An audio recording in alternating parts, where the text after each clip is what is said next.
In the remote desert of Nevada, there stood a dilapidated motel that sent shivers down the spines of even the bravest souls.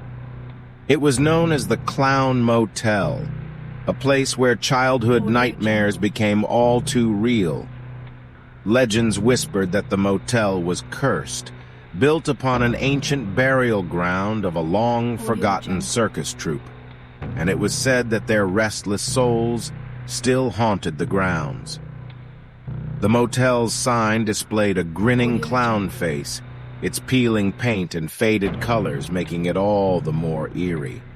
Inside, the walls were adorned with a grotesque collection of clown figurines, paintings, and memorabilia, each one seeming to glare at anyone who dared to enter. The air was heavy with a musty smell, as if the place had been abandoned for years, yet somehow it was still in operation. Upon checking in, guests would be greeted by the motel's owner, Mr. Jenkins, a thin, gaunt man with sunken eyes and an unsettling grin. He spoke in a hushed, almost hypnotic tone, and visitors couldn't help but feel a sense of unease around him. He would offer them a room, assuring them that their stay would be unforgettable, a promise that none would soon forget. Once night fell, the motel took on an even more sinister ambiance. Strange noises echoed through the corridors, laughter that seemed to come from nowhere, faint whispers that teased the edges of consciousness, and the creaking of doors that opened and closed of their own accord. Guests often reported seeing fleeting glimpses of clowns wandering the hallways, their faces painted in grotesque smiles, their eyes devoid of any life. Some would hear distant circus music that grew louder and louder until it felt as if it was inside their very minds, driving them to the brink of madness. In room 13, the most infamous of them all, the nightmares were said to be the worst. Those who stayed there claimed to have been visited by the spirits of the deceased circus performers, haunting their dreams with twisted, nightmarish performances. Some spoke of being chased by clowns with knives. Others described being trapped in a never-ending circus act, forced to perform for an audience of ghostly figures. As the years passed, the Clown Motel became a magnet for thrill seekers, paranormal investigators, and morbid curiosity seekers, all eager to experience the horrors that lay within its walls. Many left with tales of terror, their sanity forever fractured. Yet, no matter how disturbing the stories became, the Clown Motel remained open, its eerie charm attracting a never-ending stream of guests as if it had a sinister hold on the souls that dared to visit. Rumors circulated that Mr. Jenkins had made a pact with the spirits, exchanging their restless energy for the success of his cursed establishment. Whether this was true or part of the growing urban legend surrounding the motel remained a mystery. To this day, the Clown Motel stands as a chilling reminder that some places are best left undisturbed, their secrets buried beneath layers of fear and darkness. Should you ever find yourself on a lonely desert road with an inexplicable urge to visit the Clown Motel, remember this cautionary tale and ask yourself if you're prepared to face the terrors that await within its haunted halls. In the heart of a desolate town, shrouded in a thick fog that never seemed to lift, stood an ancient and decrepit hotel known as the Eternal Rest Inn. The once grand building, with its ornate architecture, now appeared more like a nightmarish silhouette against the moonlit sky. Locals avoided the place, as the rumors of its malevolent past were whispered through generations. The hotel's eerie reputation began centuries ago when a vengeful innkeeper named Nathaniel Sinclair suffered a gruesome end. Betrayed by his own guests during a particularly raucous night, he was locked away in the basement, left to die. It is said that Sinclair's anguished cries echoed through the walls as he swore a curse upon the hotel and everyone who would set foot in it. Audio Jungle.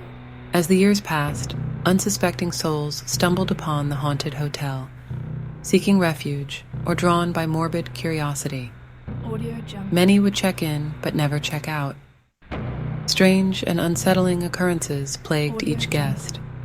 Doors slammed shut on their own, ghostly whispers echoed down the hallways, and chilling apparitions roamed the darkened corridors. Audio Jungle. The hotel seemed to come alive with otherworldly energy, feeding on fear and despair. One fateful night, Audio Jungle. a group of paranormal investigators arrived, eager to document the haunting and uncover the truth behind the legends. Among them was Emma, a skeptic who had joined the team to prove that the supernatural was nothing but a hoax. With her were Jake, a tech-savvy enthusiast armed with cameras and recording equipment, and Sarah, a psychic medium who could sense the presence of spirits. Audio Jungle. As they stepped into the hotel, they felt an immediate sense of dread. The air was thick with oppressive energy, and the creaking floorboards seemed to taunt their presence. Sarah's eyes widened as she felt the overwhelming malevolence emanating from every corner of the building. Nevertheless, they pushed forward, eager to unravel the mysteries. Throughout the night, the hotel came alive. Shadowy figures danced along the walls, tormenting the investigators with their ghastly presence. Emma tried to rationalize everything she saw, attributing it to clever tricks and illusions. But the deeper they delved, the more she questioned her skepticism. In the darkest hour before dawn, they ventured into the basement, where Nathaniel Sinclair's final moments had unfolded. The air was heavy, and the walls seemed to whisper tales of horror. As they descended further, a chilling voice echoed in their minds, calling them intruders, unwelcome in this realm of the damned. Suddenly, the doors slammed shut behind them, trapping them in the dark abyss. Panic gripped their hearts as the malevolent force surrounded them. Emma's skepticism crumbled, replaced by terror she couldn't comprehend. Sarah, overwhelmed by the spirit's pain, was paralyzed, unable to communicate with the other side. In the flickering light of their flashlights, they caught glimpses of tortured souls, their faces contorted in agony. The souls of those who had suffered under Sinclair's wrath and the cruel fate that awaited anyone who dared challenge the hotel's curse. As the night wore on, they realized the hotel's intention was to claim them as its own. Each terrifying encounter drained their resolve, weakening their grip on reality. Sarah's psychic abilities were amplified, and she began to experience the pain and torment of every tortured soul that lingered within the hotel. Finally, as the first rays of morning light crept through the basement windows, the malevolence reached its peak. The walls shook violently, and the spirits roared in anguish.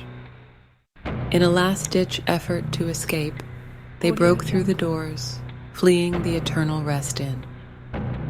But the horrors they experienced left deep scars on their souls, scars that would never heal. They left the haunted hotel forever changed, haunted by the memories of that nightmarish encounter. The eternal rest inn remained standing, its cursed legacy forever etched in the minds of those who dared to seek its dark secrets. And as long as the moon cast its pale light upon the forsaken town, the malevolence within the haunted hotel would continue to claim lost souls, never granting them rest.